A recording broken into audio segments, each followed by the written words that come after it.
Hello everyone, my name is Tim Millar. I'm America's construction coach, and I'm here with Kevin Cho, professional photographer. We've worked together on many projects, and what we're doing today is we're making a video, and Kevin is going to quarterback it, where he's a professional photographer. We're going to show what goes into a photo shoot of architectural photos. So what we'll do is we're going to shoot them originally with his camera, that's what we're recording on right now, and with professional lighting. And then we're going to do an iPhone with a wide-angle lens and some lighting we bought at Home Depot. So that's what we're going to do today. Kevin, I'm going to turn it over to you. If you could share with everybody, what are you thinking as a photographer as you're looking at this living room? What's going through your mind?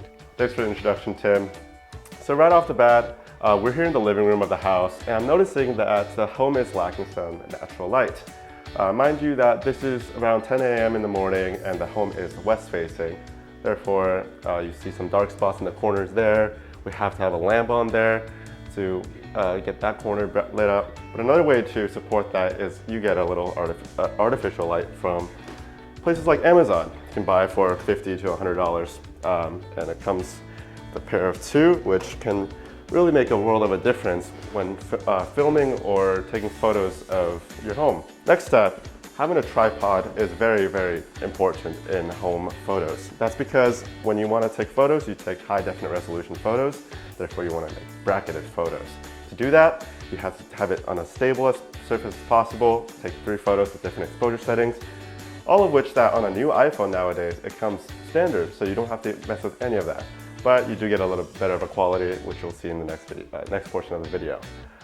In terms of the height, we really want to maximize and highlight the size of the home and make it as visually as spacious as possible. So not only do you want a wide angle to show that, but you want to set your tripod to a level where it's about mid-height, get enough of the ceiling, enough of the flooring, and have those grid lines so that it's completely parallel with the living room. All right, so to actually prepare for the photo portion, I'm gonna set this tripod over here, bring the light over here, and this way you can get this part lit up. And I don't like to take my photos directly on, so I like to get it from a corner, can capture all of the angles of the living room. Okay, so we're almost ready to begin taking the photos, but right before we do so, let's compare the different lenses that Tim has here versus what I have here. So on my right hand right here, I have a 15mm wide angle lens. Having a wide angle lens in real estate photography is very advantageous because it can really showcase the space in the house, and if it's not necessarily the largest house, it can make it look a little bit more spacious and more appealing to the buyer, or in this scenario, your construction work. On my left hand here is an iPhone wide angle attachment. It's an 18mm, so it has a little bit of less wide angle, but for here, you can get it for $99. This is a $1,000 lens.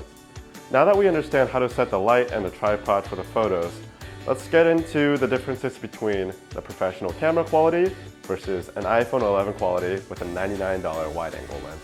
And let's throw another footage on there to see what it looks like without a wide angle lens as well.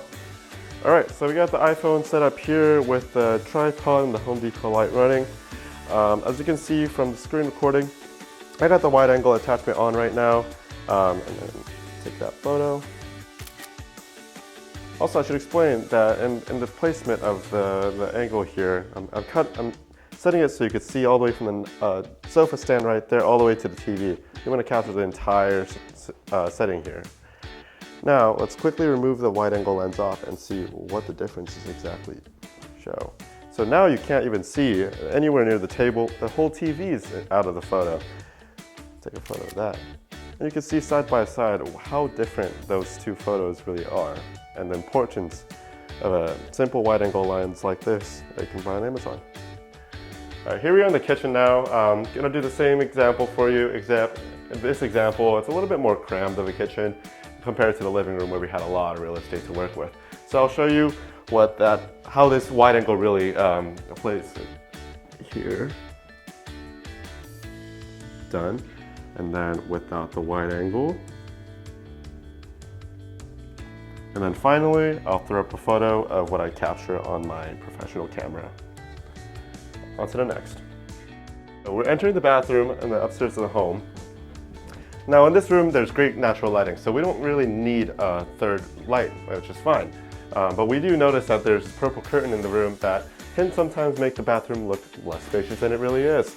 So you can just put it to one side or even take it off the entire rod as a whole. Okay, so we'll do the same comparison again. The funny thing about this tripod is you can actually take this off and use it completely separate from the tripod. So if you don't want to be in the photo, you could just stick your hand right in there, and then there's a mirror like this example. You won't even see anything, but maybe just a little bit of the phone. So we'll take that photo and I'll throw up the results there, show the differences, and let's see how that goes.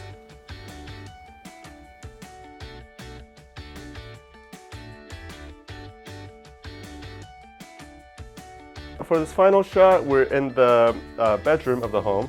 It's a little bit cramped and a little bit dark, so we're gonna bring the light back.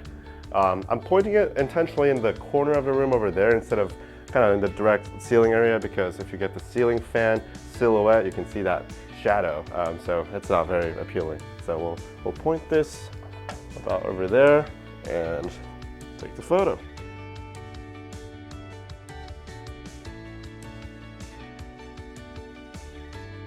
Well, there you have it. Today we learned a lot of things, including the importance of a wide-angle lens, the importance of lighting, and where to angle your camera or position your camera. Tim? Yeah, what we find out, hopefully you have the confidence now to go try taking some pictures. You can probably spend a couple $100 and you'll have all of the things that you need to do it. And as you can see, they're very, very close to being professional, a professional grade camera, just like Kevin had versus our iPhone.